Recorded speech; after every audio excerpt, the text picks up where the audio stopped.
Showbiz Tonight is classified as PG. It contains mild violence and mild horror. The other Derana network recommends parental guidance for younger audiences and supervision for heart patients.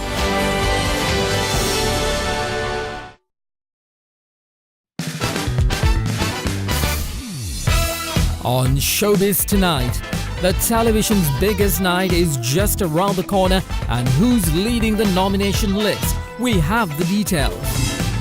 Generating Oscar buzz. Seems like third one's the charm for Melissa McCarthy as her latest role is getting the praise. The biggest surprise is it's not a comedy. And who's at the top spot this week? Can the Crazy Rich Asians' crazy ride continue for a fourth week? Or will it be scared off by someone else lurking in the box office? That and much more coming right up on Showbiz Tonight. With another look at what's happening in Hollywood. Hello everyone, welcome to Showbiz Tonight. I'm your host Mahieash Johnney, and it's time to take you through the latest happenings from Hollywood while counting down to the #1 box office movie in the world right now. So much is happening at the moment. We have the latest on the Cardi B and Nicki Minaj's personal tiff. As you heard, both of them almost fought in New York recently. We'll have the latest on that and the real reason behind it. Just a small reminder, our countdown to the #1 box office movie is based on weekend sales at the box office and not the day sales. As you know, the day sales changes a lot, not allowing us to get a good read on the data. That's why we base our countdown placement on weekend sales. Now, 2 movies are leaving the countdown this week. Both these movies didn't get the response they ought to get from their fans despite the star power. Mark Wahlberg's Mile 22 is leaving the countdown for good reasons, I must say. Didn't do well at the box office as the storyline was very poor. Same fate for Melissa McCarthy, her lowest debut movie in her career, The Happy Time Murders. That is also leaving the countdown this week, and 2 new movies are coming into the countdown to replace them. So let's get started. The movie at number 10 this week is not so strong despite the breathtaking visuals and a good storyline. Alpha, which is a story about the relationship between humans and wolves and how a wild animal became our closest friends. It demonstrates this through a young man named Keda and a wolf he calls Alpha, and their struggle to survive after being left by their respective families. At box office, Alpha didn't make such a splash, like I said last week. It has barely managed to cover its production budget of $51 million, and this week it has made a small profit by rounding up the sales to $60 million. Dropping down 2 places from last week's #7th position, Alpha is this week's #10th box office movie on Showbiz Tonight. Well, at number 9 this week is quite a controversial movie. It speaks directly to the political climate in America and some parts of the world right now. The Spike Lee's BlacKkKlansman continues to hang on to the #9th position this week as well. One of the things that this movie has managed to do is to create a conversation among Americans about how bad racial prejudice has been in the 70s and how similar they are even at this modern day and age. At the box office, the movie has collected $65 million, up $10 million from last week, on a production budget of $15 million. BlacKkKlansman is our #9th box office movie of this week. Time to move ahead with the countdown and checking as to what's at number 8 this week. Well, it was last week's #5th new entrant, Operation Finale. It drops down 3 places to number 8 this week. Remember the Steven Spielberg's Holocaust masterpiece, Schindler's List? It was about a Nazi businessman who hired Jews to work in his factory to save them from extermination. Now, Operation Finale is about a Nazi mastermind who fled to Argentina to work in a factory to hide the fact that he personally marched 6 million Jews to their extermination. So which movie is better? One thing that links the 2 films and raises the quality of both is that Ben Kingsley stars in both of them. The story is about Adolf Eichmann, who masterminded the killing of 10 million people during World War II, escapes to Argentina and is saved by Nazi-loving Argentinians. However, a group of Israeli intelligence officers tracks him down in order to bring him to justice. The movie is only released in the US at the moment, and it has currently made $30 million in 1 week on a production budget of $21 million, and it slips down this week to the #8 on the countdown. Now here's a look at Operation Finale.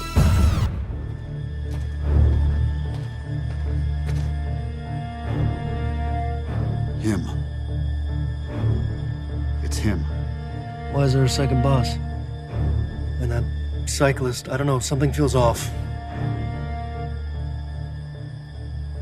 Your call? Start the engine.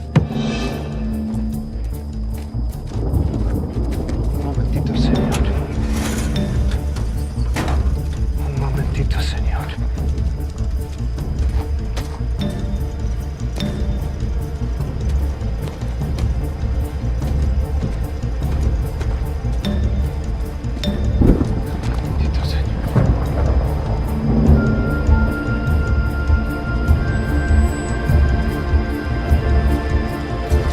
Un momentito, señor. Well, what really happened between Cardi B and Nicki Minaj? Let's find out. Here's your Hollywood news update. The television's biggest night, the 70th Emmy Awards, will take place in Los Angeles amidst a push towards ratings by the broadcasting network. This year's show is hosted by SNL's Michael Che and Colin Jost. The big news from this year's nominations list was that, for the first time in 18 years, Netflix beat HBO to earn the most nods, with 112 nominations to the network giant's 108. Game of Thrones and Westworld were the most nominated dramas, with 22 and 21 nominations respectively. Nicki Minaj says she was left mortified after being involved in a scuffle with Cardi B. The pair came to blows at a New York Fashion Week party, on which Cardi later suggested was because Nicki made comments about her parenting. Nicki said on her Bates One radio show, "It's so sad for someone to pin that on me because I'm the bad guy and they know people would believe them." Celebrity website TMZ said the scuffle began after Cardi B approached her rival over lies Nicki was spreading. Is Henry Cavill hanging up his Superman cape? The Hollywood Reporter reported that Cavill will not be reprising his superhero role, citing unnamed sources. Warner Bros. In a statement said while no decisions have been made regarding any upcoming Superman films, they've always had great respect for a great relationship with Henry Cavill, and that remains unchanged. Alright, let's get back to the countdown and to the number 7th position. This week's number 7th movie, Christopher Robin, seems to continue its slow trend on the box office and remains with just a single-digit dip from last week. This particular film takes place long after the adventure of Christopher Robin with his animal companions. Robin is now a father working as an efficiency expert at a luggage company. Robin has all but forgotten his lovable friends when his daughter discovers a drawing of Pooh, Piglet, Tigger, Eeyore, and the others and shows it to him. Box office wise, the movie has managed another $3 million in sales during the previous week, so a total of $143 million, and becomes the number 7th movie on the countdown this week. Well, time to take a break from the countdown and introduce you to the could-be box office movie in our new release of the week. Now, mind you, one movie which we introduced about 3 weeks back on this segment has now made its way to the countdown, and it's really doing good.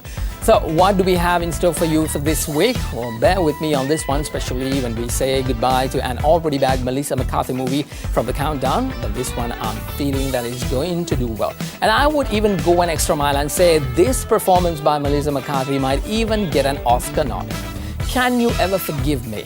No, I'm not asking you to forgive me, but that's the title of this new movie from Melissa McCarthy.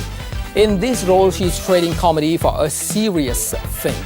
In the biographical drama, McCarthy portrays Lee Israel, the best-selling celebrity biographer who once made her living profiling the likes of Katharine Hepburn, Estee Lauder, and other stars in the 70s and 80s.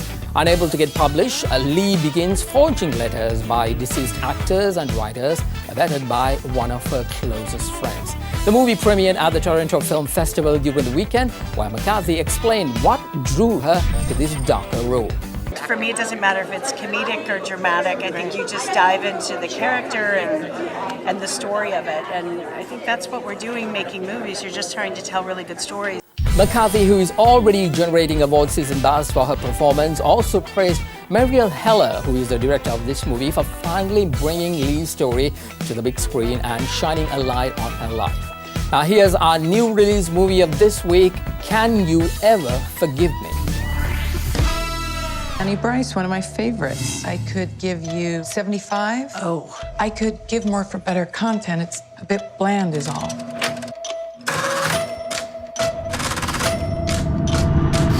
Yeah, I can definitely get a lot more for this one. I mean, the PS makes it priceless. Quite by accident, I find myself in a rather criminal position. What criminal activity could possibly involve it, except a crime of fashion, of course? I'm embellishing literary letters by prominent writers. I love his writing. Particularly clever, don't you think? Caustic wit. This is quite something.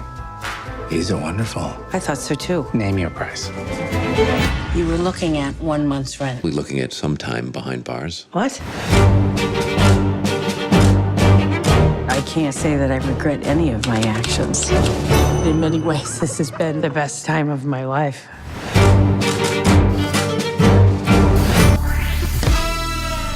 Well, let's get back to the countdown, and it's number 6 we are currently at. This week, a giant who did the unthinkable last week that is climbing up the countdown. Well, what can I say? What goes up must come down. And this one came down hard this week, losing 3 spots. Tom Cruise's Mission Impossible Fallout drops in the countdown to the number 6 position. Last week, shiny sales put this movie over $700 million mark. This makes for Paramount their biggest movie since Transformers Age of Extinction in June of 2015. Despite these global successes, the movie drops in the countdown to number 6 this week. All right, let's take a break. We'll be right back with more Showbiz Tonight.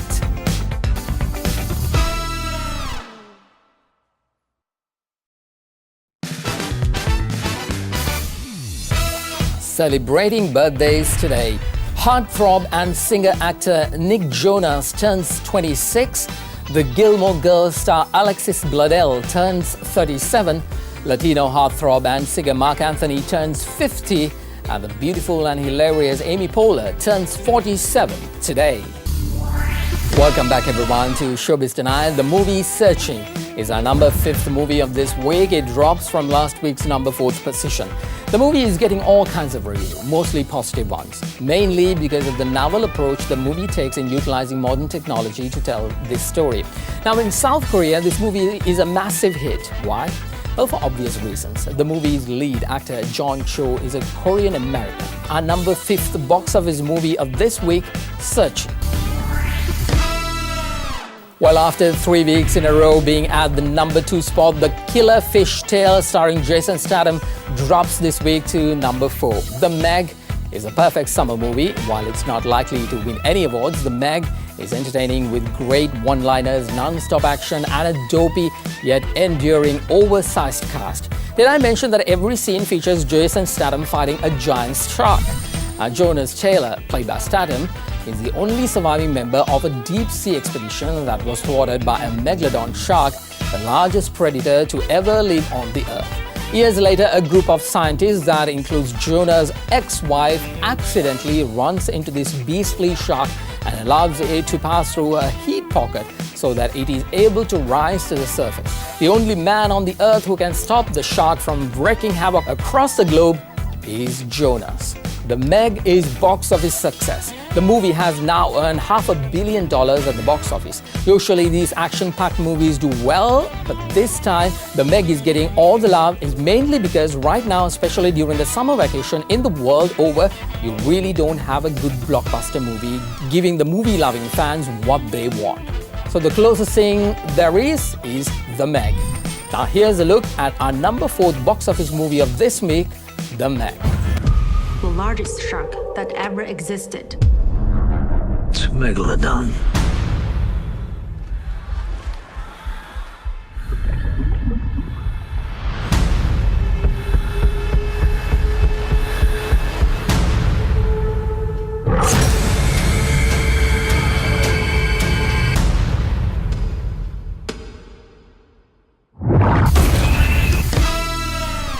The top 3 movies are coming up, but first I want to give you some extra value.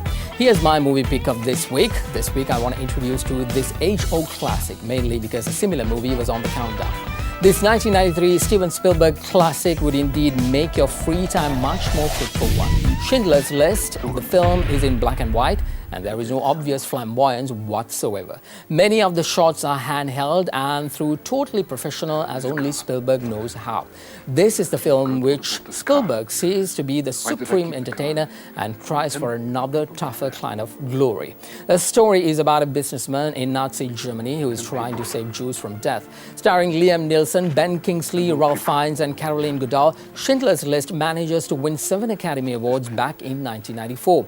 Schindler's List blends the abject horror of the Holocaust with Steven Spielberg's signature tender humanism to create the director's dramatic masterpiece. Americans such as talk show host Oprah Winfrey and President Bill Clinton urged their countrymen to see it, and world leaders in many countries saw the film and some met personally with Spielberg. For this, I could have become one more person, and I didn't. I didn't.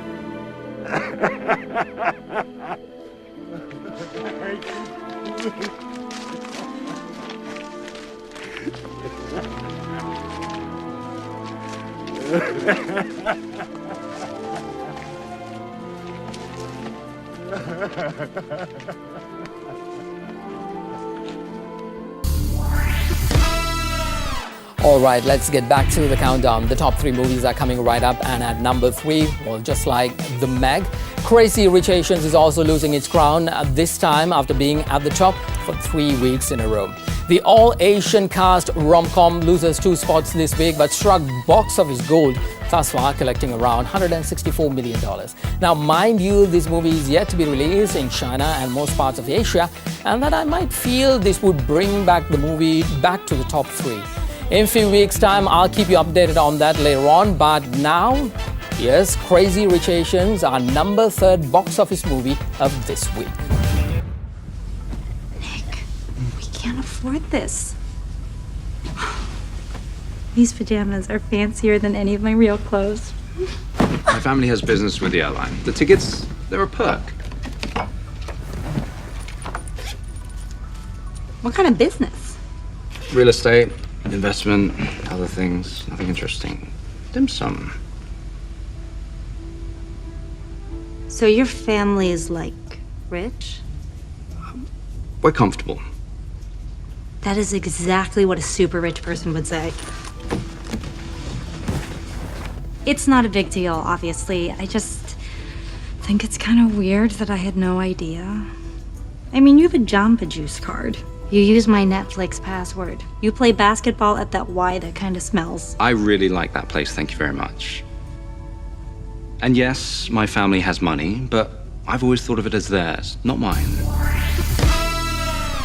If all the movies that was supposed to be in the countdown is in, then it means only one thing. There are brand new movies at the top 2. But before we get to that, let's get you updated with the latest from Hollywood. Michelle Obama is hitting the road to promote her hotly anticipated memoir, Becoming. It was announced that the former First Lady will be embarking on a nationwide 10-city book tour, which will kick off in her hometown of Chicago. Prosecutors in Los Angeles will not pursue sexual assault charges against singer Nick Carter because the statute of limitations has expired. The Backstreet Boy member was accused by former pop singer Melissa Schumann of raping her more than 15 years ago. All right, back to the countdown and to our number 2 spot. A brand new movie is at the 2nd spot this week, a movie called Peppermint. Peppermint is an action thriller which tells the story of a young mother, Riley North, played by Jennifer Garner, who awakens from a coma after her husband and daughter are killed in a brutal attack on the family. When the system frustratingly shields the murderers from justice, Riley sets out to transform herself from citizens to urban guerrillas, channeling her frustrations into personal motivations. She spends years in hiding, honing her mind, body and spirit to become an unstoppable force, eluding the underworld, the LAPD and the FBI as she methodically delivers her personal brand of justice. Starring Jennifer Garner, here's a look at Peppermint, our number 2 box office movie of this week. If you have a news crew, come on down. And if you have a cell phone and you want to come and take videos, come on down. And if you are the LAPD, this is where the party is. I'm not going anywhere. Come and get me. I'm Riley North. I'm in Skid Row. I'm the corner of Olympic and San Julian. We've got a location! So, who's at number 1?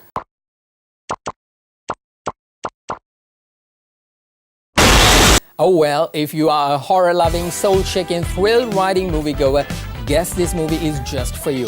You could also say that this is the premise to the horror movie season, as Halloween is coming in next month. Remember, about a couple of weeks back, I introduced you to The Nun. It was released during the last weekend and it did so well in the United States, it catapulted itself to the top of the box office. Or should I say, it scared the bejesus out of everyone to the top. While filmmaker James Wan, director of the record-setting horror hit series The Conjuring and The Conjuring 2, explores another dark corner of that universe with this movie, The Nun. The Nun is one crazy ride. When a young nun at an abbey in Romania takes her own life, Father Burke, a priest with a dark past, and Sister Irene, a novitiate on the threshold of her final vows, are sent by the Vatican to investigate. As you can imagine, the whole hell breaks loose. With records setting at $133 million world sales in just one single week, here is our number 1 box office movie of this week, The Nun.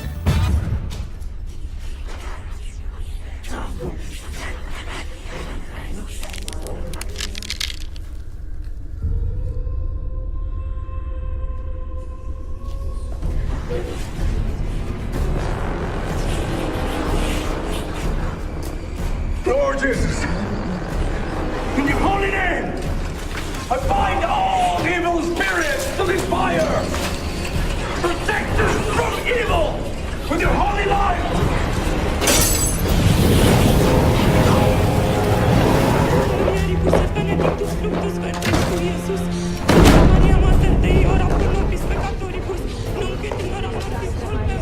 We need to pray now.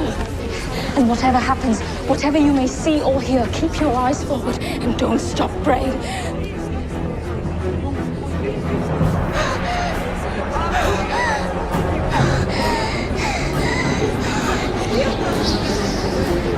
Ave Maria, grazie tu plena di Dominus tecum, benedicta tu mulieribus, benedictus fructus ventris tui, Iesus. Sancta Maria, Mater Dei, ora pro nobis peccatoribus, nunc et in hora mortis nostris. Amen.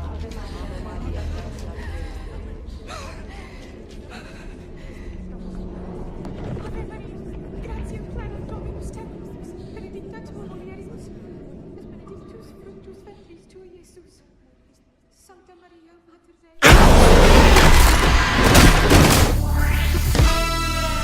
That's our show. Hope you enjoyed it. Before we wrap things up for tonight, we want to remind you that television's biggest night, the 70th Annual Emmy Awards, will take place in Hollywood tomorrow. And we will have a full report as to who has won and lost during our primetime news first at 9 on the following day. That's the 18th of September 2018. Now make sure you tune in for that. Well, that's it from me. I'll see you next Sunday at 9:35 p.m. on Showbiz Tonight. Until then, I'm Mahieash Johnney, and may the movies be with you. Good night.